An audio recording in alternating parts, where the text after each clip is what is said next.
The auctioneer dropped the gavel at $85, and Delbert Rausch laughed loud enough that the folding chairs in the back row seemed to lean away from the sound.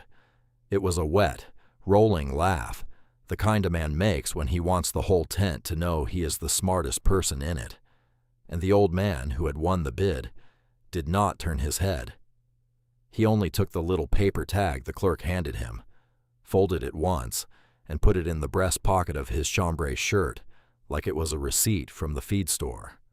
The object on the plank table between them was a strongbox, and it was not a pretty thing. It was cast iron, painted a flat black that had gone gray at the corners, where 100 thumbs had rubbed the paint down to the metal. It measured maybe 14 inches long and 9 inches deep, with a rounded lid and a heavy hasp and a keyhole shaped like a narrow, upside-down teardrop.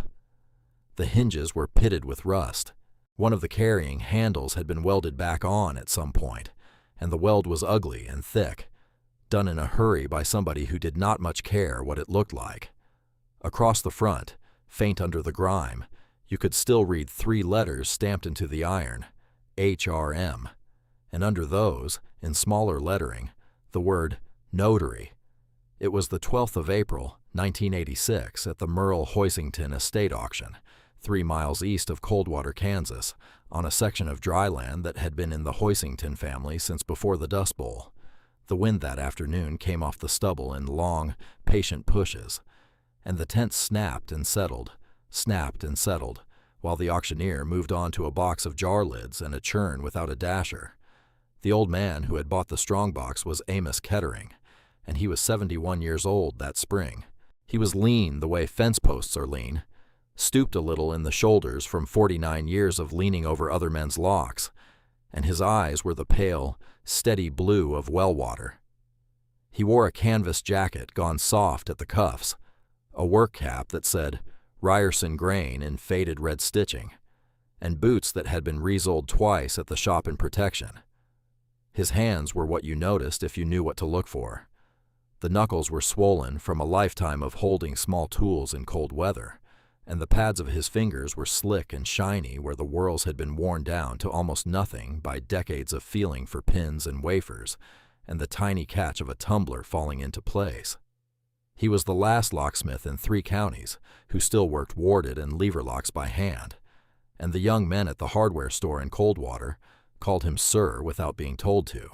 Delbert Rausch was 48, and he sold farm implements out of a lot on the highway, and he had done well enough at it to buy a 2-tone Bronco with the chrome package and a class ring the size of a walnut. He was heavy-set and clean-shaven and ruddy in the cheeks, and he wore a canary yellow sport coat over a company polo that had his name stitched above the pocket in cursive. He had come to the Hoisington auction looking for a hay rake and a set of harrows, and he had stayed because he liked to be seen bidding.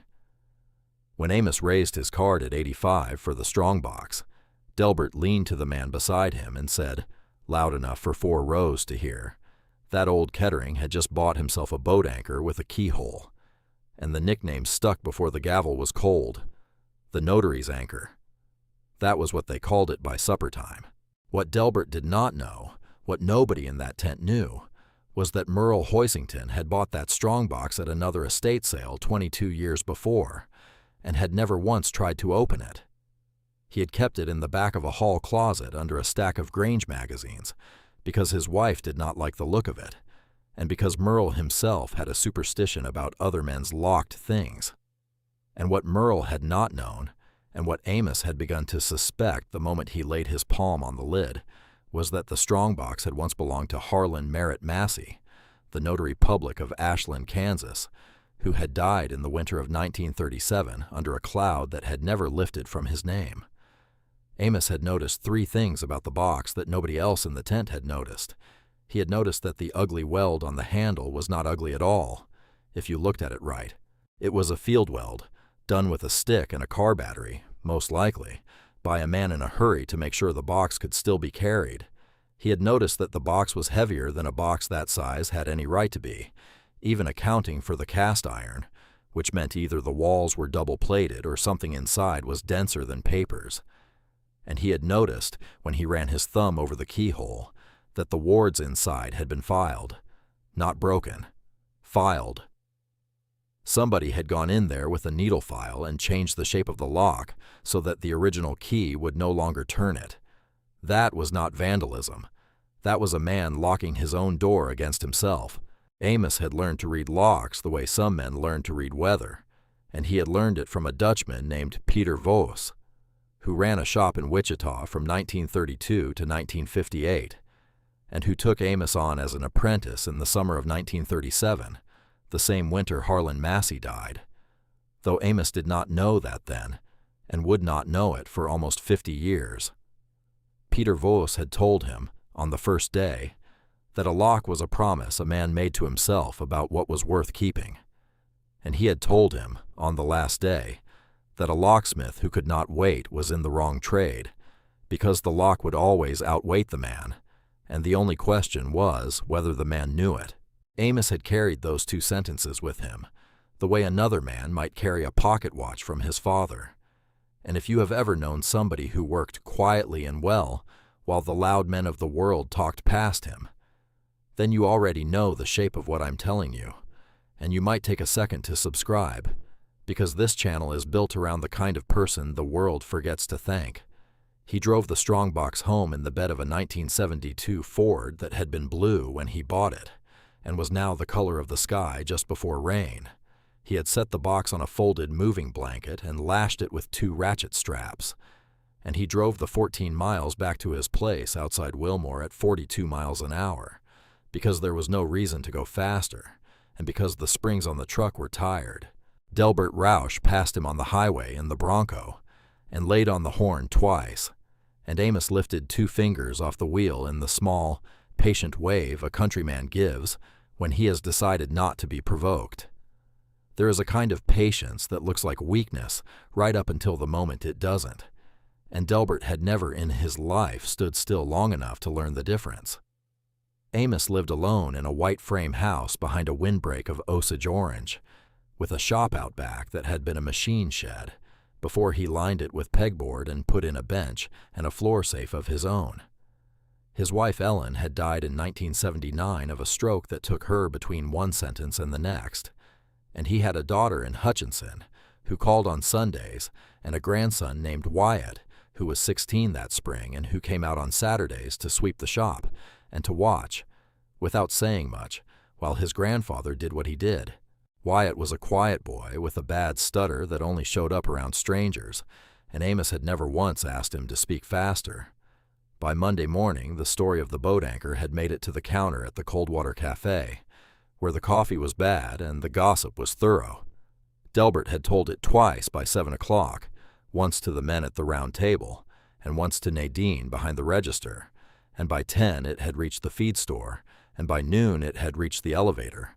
and by supper time there were men in protection in Ashland who had never met Amos Kettering telling each other that the old locksmith out at Wilmore had paid $85 for a rusted iron brick because his eyes were going. Buell Tannerhill, who had known Amos since 1948 and who ran the parts counter at the co-op, drove out on Tuesday evening under the pretext of returning a socket wrench and stood in the door of the shop with his cap in his hand and asked, in the roundabout way of a man who does not want to seem rude,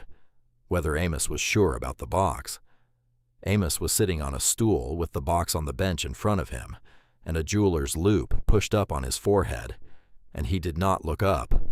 He said, "It'll open." And Buell said, "And what if it don't?" And Amos said, "Then I paid $85 for a lesson, and that's cheaper than most." Buell nodded once and left the socket wrench on the shelf by the door and drove home, and he did not repeat the conversation to anybody because he had been raised to know the difference between doubt and mockery, and he did not want any part of the second one. Now, to understand what Amos was working on that week, you have to understand who Harlan Merritt Massey had been and what had happened to him in the winter of 1937, and why a man who notarized deeds and wills for a living had ended up dead in a ditch outside Ashland on the morning of the 14th of January of that year with a broken neck and no wallet, and a story attached to his name that would follow him for 49 years. Harlan Massey had been 44 years old when he died. He had been the notary public of Clark County since 1928, and he had also served as the informal clerk for a half-dozen small landholders who could not read well and who trusted him to keep their papers straight. He had a wife named Cora and a daughter named Ruth, who was 9 years old that January. He was known as a careful man, a church-going man, a man who wore the same dark suit to every function, and who kept his ledgers in a hand so neat that the county judge had once said you could set a watch by his margins. And in the fall of 1936, he had begun to notice that certain deeds in the county records had been altered. Not many. Just enough. Section corners moved by a quarter mile. Grantor names misspelled in ways that could be argued either direction. A right-of-way easement across the Hoisington place that had not been there the year before. Harlan Massey had started keeping a second set of notes, in his own hand, cross-referencing the original filings against the current record. And he had begun, quietly, to ask questions at the courthouse. On the evening of the 13th of January, 1937, he had told his wife he was driving to Coldwater to meet a man about a signature. He had taken his Strongbox with him, the same cast-iron notary's box he carried to every off-site signing, and he had kissed his daughter Ruth on the top of her head and told her to mind her mother. He was found the next morning 3 miles short of Coldwater, in the bar ditch on the north side of the road, with his neck broken and his pockets empty and no Strongbox anywhere in the vehicle, or the ditch or the quarter mile of pasture on either side. The sheriff at the time, a man named Odell Bracken, ruled it a robbery gone wrong, and within 6 weeks the county recorder had produced a stack of promissory notes in Harlan Massey's own hand that showed him owing $11,000 to parties in Wichita and Dodge City, and the story shifted, the way stories will, from robbery to flight, from victim to embezzler, and Cora Massey sold the house in Ashland in the summer of 1938 and moved with Ruth to her sister's place in Enid, Oklahoma, and Harlan Massey's name was not spoken kindly in Clark County again. What nobody in Clark County had known, because Harlan Massey had told nobody except the box itself, was that on the afternoon of the 13th of January, before he left for Coldwater, he had sat down at his desk and filed the wards inside his own Strongbox, so that his own key would no longer open it. He had done this because he had come to suspect that the man he was meeting was not the man he had been told he was meeting, and he had wanted to make sure that if anything happened to him, the contents of the box could not be simply unlocked and burned. He had welded the handle back on with a bead he laid himself in his brother-in-law's blacksmith shop that same afternoon, closing a small access panel he had cut into the side to load the last of what he meant to load, and then he had driven off into the January dusk, with the box on the seat beside him, and somewhere between Ashland and Coldwater, he had been forced off the road, and the box had been taken, and the box had been carried for a while, and then it had been set down in a barn, and then it had been forgotten, and then it had been sold in 1964 at the sale of a dead farmer named Wexler to Merle Hoisington for $4, and then it had sat in a hall closet under Grange magazines for 22 years, until the 12th of April, 1986, when Amos Kettering had paid $85 for it and driven it home. Amos did not know all of that yet. He knew only what the box told him, and the box was telling him plenty. If you have followed the story this far, I would ask you to hit subscribe, because what happens next is the part I have been waiting to tell you, and I would like to know you are still with me when it does. He worked on the box for 6 evenings. He did not force it. Peter Voss had told him, in the summer of 1937, that any fool with a hammer could open a lock once, and a craftsman opened it in a way that let it be closed again, and Amos had never in his life broken a lock he could pick. He set the box on a folded towel on the bench, and he took the loop down over his eye, and he made a wire probe from a length of piano wire, and he sat, night after night, feeling for the shape of what Harlan Massey had done to the wards 49 years before. Wyatt came out on Saturday and sat on the second stool without speaking, and Amos handed him the loop once and let him look, and Wyatt looked for a long time, and then handed it back and said, "One word, careful," without a stutter. Amos nodded and did not comment on the absence of the stutter, because he had been raised, like Buell, to know the difference between a kindness and a remark. On the sixth night, which was a Wednesday, the 23rd of April, at about 9:40 in the evening, with the shop smelling of kerosene and machine oil, and the wind pushing at the metal siding in slow, patient shoves, Amos felt the last lever lift, and the bolt slid back inside the box with a sound like a held breath, finally letting go. He did not open the lid right away. He set the probe down on the towel, and he took off the loop, and he sat for a full minute with his hand flat on the top of the box,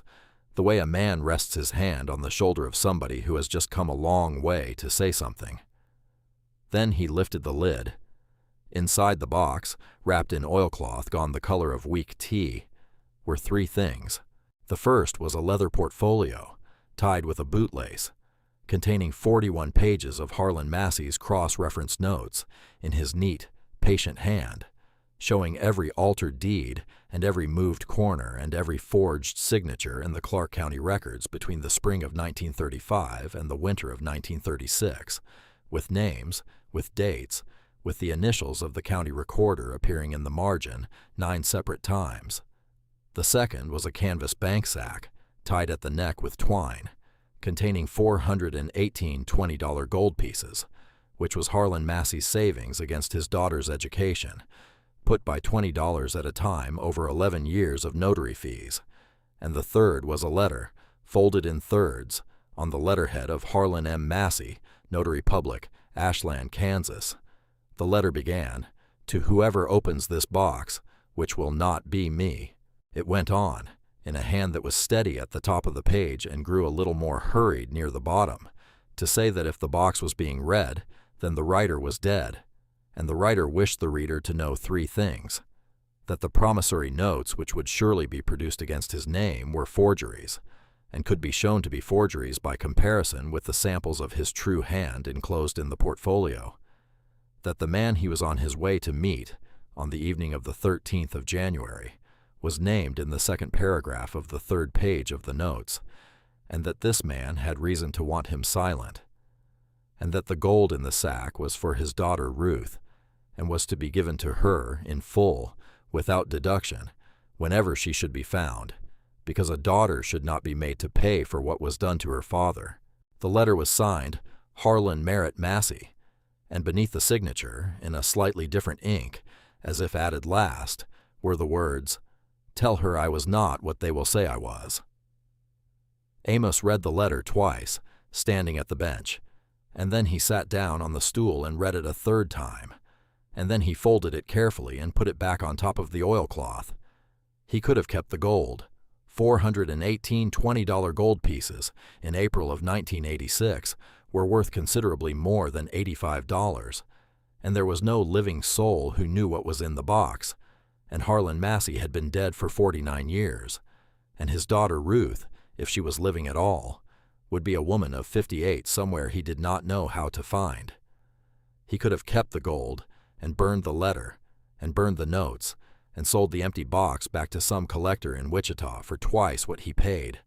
and no one would ever have known. And he sat with that thought for about the length of time it takes a kettle to whistle, and then he stood up and closed the lid, and went into the house and called his daughter in Hutchinson, and asked her if she still knew anybody at the newspaper who was good at finding people. It took 11 days to find Ruth Massey, who had married a man named Vernon Colstock in 1949, and who was living in a small brick house in Ponca City, Oklahoma, and who was 58 years old, and who worked part-time at the public library, and who had not spoken her father's name aloud in company since 1942. Amos drove down on a Saturday, the 10th of May, with the Strongbox on the seat beside him and Wyatt in the passenger seat, because Wyatt had asked to come, and Amos had said yes without asking why. They found the house on a street of elms, and Amos carried the box up the walk himself, and when Ruth Colstock opened the door, he took off his cap and said, "Ma'am, my name is Amos Kettering, and I have brought you something that belongs to your father."